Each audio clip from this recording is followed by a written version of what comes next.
Hey everyone, this is Bob Kovacs here with another Wirefly cell phone Schmackdown. Or wait a minute, is it a Wirefly cell down Schmack phone? No, I'm pretty sure it's a Wirefly cell phone Schmackdown. Hey, and we have two of the best phones available today. In fact, there's an argument that you can make right now that Sprint has got the three top phones out there in the cell phone industry in the US, and two of the three are right here. On the left is the HTC EVO 3D, and on the right is the Samsung Epic 4G Touch. These are both excellent phones, and they make a really great team here on the cell phone Schmackdown boxing ring. So we're going to have a nice little rumble with these two phones.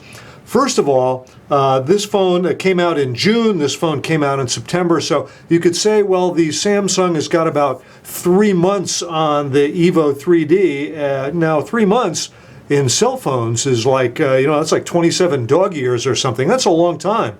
So you could say, perhaps rightly, that you would expect that the Samsung would be more advanced than the EVO 3D. But still, these are two interesting phones, and they go head-to-head very well. So let's kind of get started. First of all, the EVO 3D is a 3D phone. It has a 3D display, it has a 3D camera, it can take still images and videos in 3D.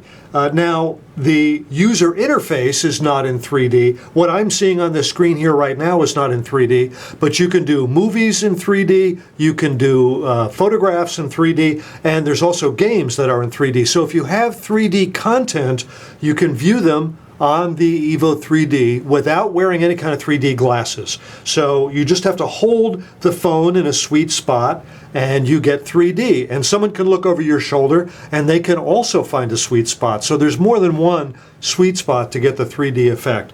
Personally, I think that the EVO 3D is just a lot of fun because of that 3D, the photography that it can do in the 3D video.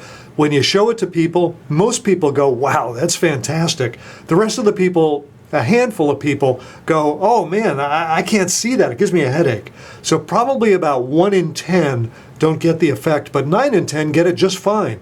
Now, when you look here at the Galaxy S2 for Sprint, this is called the Epic 4G Touch.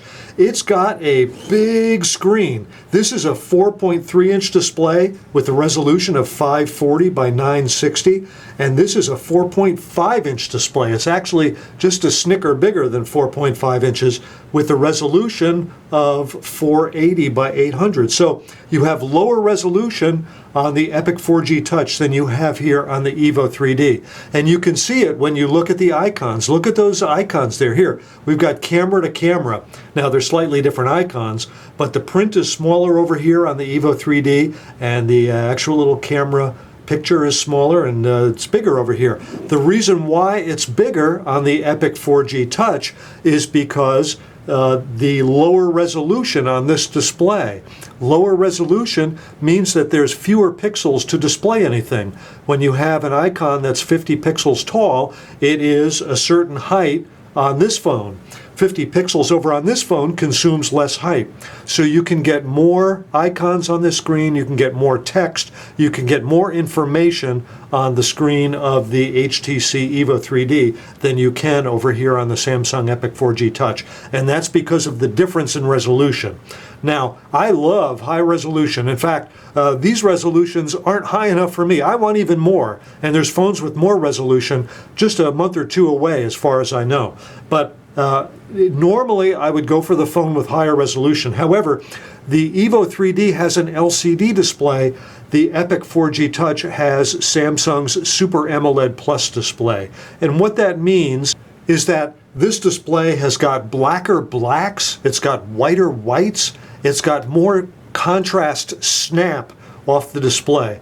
I mentioned that when you show something in 3D on the EVO 3D to people, they go, wow. When you show something, anything on the Samsung Epic 4G Touch, they go, wow. They see that big screen and the bright colors. Now, some people say that the colors are oversaturated, they're too punchy. There's a case that can be made for that. Still, most people, when they see it, they think, wow, what a fantastic display. Samsung also says that they've broken up the pixels into subpixels, and this gives higher apparent resolution than 480 by 800. I don't know if that's the case or not. I can tell you that it is a pretty darn spectacular screen. I wish it was higher resolution, but it's pretty darn good. So screen-wise, if you just count for the 2D effect, screen-wise, I kind of think it's pretty darn close. You've got higher resolution over here on a little smaller screen, a lower resolution on a bigger screen, a lot more punch here. I'm a fan of higher resolution, so that leans me toward this, but I'm a fan of really high punch, and this has got just about a knockout. It bangs your eye with the appearance of that Super AMOLED screen. So you're kind of even there, but you've got 3D over here on the EVO 3D. So for display technology and sheer fun, I think that this is a decision in favor of the EVO 3D just for the display. Now, I spent a lot of time on the display, and there's a lot more to cover here. So, well, I also did talk about the cameras. Let's talk a little bit more about that. This is a 5 megapixel camera here on the EVO 3D. It's got a flash, as you can see, and it can take HD video in either 2D or 3D at 720p resolution. Now, you don't have the HD, you don't have the 3D video capability here on the Epic 4G Touch, but it will take HD video at 1080p. Now, I'm not going to show any here, but I've shot HD video, a very similar scene on both of these phones, and in my mind, in fact, it was not even a small difference. There was a big difference in favor of the video from the Epic 4G Touch. In other words, when you want to shoot HD video, the Epic 4G Touch takes better HD video than the EVO 3D. There is a little but in this, however. I thought the audio was a little bit better with the EVO 3D when I shot some video than it was on the Epic 4G Touch. The audio was pretty good on the Epic 4G Touch, but it was a little loud and just a tiny bit distorted. If it was a little less loud, it would have been a better audio. But between the two, when I shot video, the EVO 3D had slightly better audio, but we had much better video over here with the Samsung. So I'm going to give the video round to the Samsung. Likewise for photography, you've got 5 megapixels over here and 8 megapixels over here. And let me show you some pictures. First of all, I like to take a flesh tone shot. Now, I took a flesh tone shot on the EVO 3D. This is Luis on the left and Kim on the right. Jen, I usually take her picture. She's out of town. So I took Luis and Kim. Kim has got very light skin. Luis has got a medium tone skin. So that gives you some idea of the flesh tones. Now here's the flesh tones with the Samsung Epic 4G Touch. That's again Luis on the left, and this is Jen on the right. And now the flash in the Epic 4G Touch was a little bluish, but overall there's a lot less noise in the Epic 4G Touch's picture than there was in the EVO 3D's photograph. So I'm going to give the photo round here to the Epic 4G Touch. I thought it did a pretty good job. It's a little blue looking. If you're any good with Photoshop, you can tweak that. But the sharpness was good, the contrast was good, and the low noise, much lower noise in the picture was good. Also, you've got simply more pixels because it's an 8 megapixel camera, and it's often better to have more pixels. Let's talk about some of this other stuff that we have with these two phones. First of all, they're both dual-core phones, both running 1.2 gigahertz dual-core processors. Now, this has they have two different kinds of processors.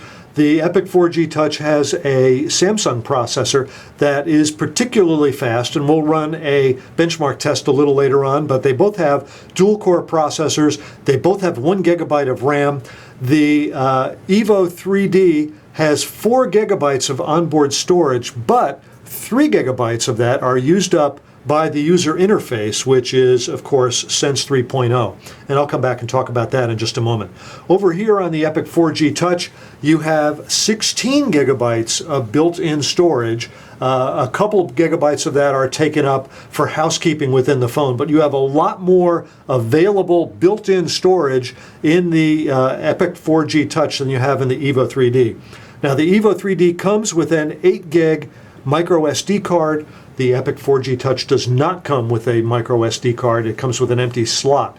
So you can put a card of your choice in there. But out of the box, in theory, the EVO 3D comes with 12 gig of storage, and the Epic 4G Touch comes with 16 gig of storage. So the storage round goes to the Epic 4G. Now, I mentioned that they have the Sense. This has the Sense user interface. This has a very light version of Samsung's TouchWiz. I really like Sense. I love the flip clock. It tells me the weather. It tells me the time. It's really big. Also, with Sense 3.0, you can just keep going around and around, and you don't have to get to the end and go back. And also, when you like, you can just flip it, and it does that whee, that barrel roll, and comes back to the page where you started. Over here on the Epic 4G Touch, this tells you what page you're on, and you can see, whoops, sorry about that. When you get to the end, you're stuck. It won't go any further. You have to go back the other way.